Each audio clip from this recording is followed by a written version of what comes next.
नमस्कार. WhatsApp university with हर्षदामध्ये तुमच्या सर्वांचं स्वागत आहे.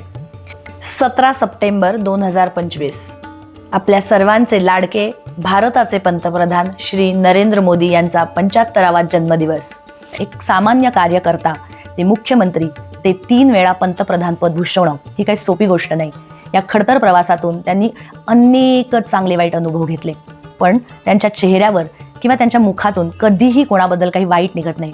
वयाच्या 75व्या वर्षी सुद्धा तरुणांना लाजवेल असं त्यांचं शेड्यूल आहे. प्रचंड पॉझिटिव्हिटी, देशाबद्दल सतत चांगलं बोलणं आणि ट्विटरपासून आता AI सोबत करून आरोग्याचा मंत्र देणारे आपले लाडके श्री नरेंद्र मोदीजी यांना दीर्घायुष्य लाभो हीच ईश्वरचरणी प्रार्थना. संघर्ष की राहों से उठकर चले, जनमन में विश्वास का दीप जले, समर्पण है उनके जीवन का मंत्र, राष्ट्र सेवा में हृदय सदा कृतज्ञ, हर संकट में भी मुस्कान लिए, सकारात्मकता से कदम बढ़ाए, धैर्य और साहस उम्मीद का स्वर, जन जन के मन में जगाते उमंग हर भर, नव भारत का स्वप्न संजोया, शक्ति विज्ञान प्रगति को बोया, विश्व गुरु भारत की राह दिखाते, मोदी जी अपने विजन से दीप जलाते. माननीय श्री नरेंद्र मोदीजी यांना वाढदिवसाच्या हार्दिक शुभेच्छा. 17 सप्टेंबर 2025 माननीय श्री नरेंद्र मोदीजी यांचा वाढदिवस, आणि हा साधासुद्धा वाढदिवस नाही तर 75वा वाढदिवस आहे. ते लहानांशी लहान आणि त्यांच्यापेक्षा मोठ्यांशी नम्र होऊन वागतात. मला भावलेले नरेंद्र मोदीजींबद्दलचे काही प्रसंग मी इथे शेअर करणार आहे. 2019ला चंद्रयान 2च्या मोहिमेचं लाईव्ह टेलिकास्ट आपण सगळे टीव्हीवर पाहत होतो. मोदीजी सुद्धा इस्रोमध्ये तिथे उपस्थित होते. ही मोहीम भारतासाठी ऐतिहासिक ठरणार होती, पण अंतिम टप्प्यात विक्रम लँडरचा संपर्क हरवला आणि सर्वांचीच निराशा झाली. इस्रोचे अध्यक्ष डॉक्टर के सिवन यांच्या चेहऱ्यावर टेन्शन दिसत होतं. डोळ्यात अगदी अश्रू आले होते. तेव्हा मोदीजींनी त्यांना धीर देऊन मिठी मारून प्रेरणा दिली आणि संपूर्ण टीमला सांगितलं, अपयश ही शेवटची नाही तर पहिली पायरी आहे. प्रसंग दुसरा.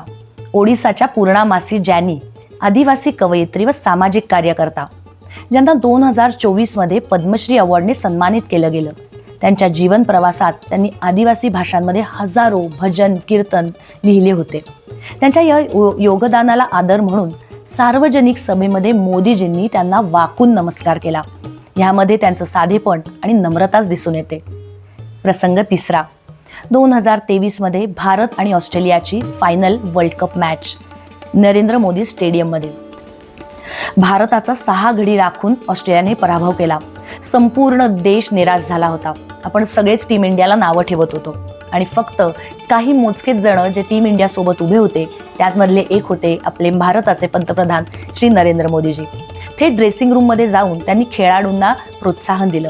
प्रत्येक खेळाडूला मनापासून सांगितलं की तुम्ही आत्तापर्यंत ज्या मॅच खेळून फायनलपर्यंत पोचलात त्या मॅचेस आठवा आणि ही तुमची ताकद आहे. त्यामुळे वर्ल्ड कप तर परत आपल्याकडे येईल.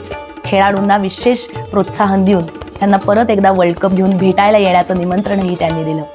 आणि एवढंच नाही तर त्यांनी ट्विटसुद्धा केलं की dear team India, your talent and determination through the world cup was noteworthy.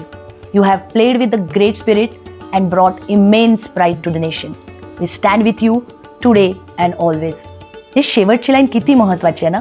We stand with you today and always. जिंकल्यावर तर सगळेच डोक्यावर घेतात, पण हरल्यावर काही मोजकीच लोक असतात जे आपल्या बाजूने उभी राहतात. आणि खऱ्या अर्थाने मोदीजी आपल्या टीम इंडियाकडून उभे राहिले. मोदीजींबद्दल अजून एक खास गोष्ट म्हणजे त्यांना मिळालेल्या सर्व भेटवस्तू, स्मृतिचिन्ह पंतप्रधान कार्यालयात जमा केली जातात. या भेटवस्तूंची सूची बनवली जाते म्हणजेच कॅटलॉग, आणि राष्ट्रीय संग्रहालय किंवा संबंधित शासकीय संस्थेत ते सुरक्षित ठेवले जातात. काही भेटवस्तू आणि स्मृतिचिन्ह तर ऑक्शनद्वारे विकली सुद्धा जातात आणि त्यातून मिळालेली रक्कम नमामि गंगेसारख्या प्रकल्पांसाठी उपयोगी केली जाते.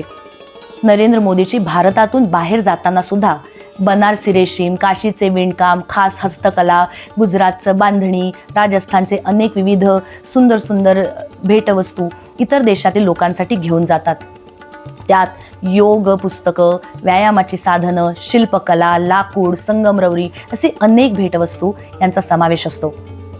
त्यांनी कधीही आजपर्यंत मिळालेली कुठलीही भेटवस्तू स्वतःसाठी ठेवलेली नाही. यातूनच त्यांची निरपेक्षता आणि वस्तूंवरचा निर्मोह दिसून येतो. आरोग्याचा मंत्र देणारे आपले लाडके श्री नरेंद्र मोदीजी यांना दीर्घायुष्य लाभो हीच ईश्वरचरणी प्रार्थना. मी हर्षदा परत एकदा तुम्हाला भेटीन लवकरच व्हॉट्सॲप युनिव्हर्सिटी विथ हर्षदामध्ये अजून काही छान गप्पा गोष्टी घेऊन. थँक्यू.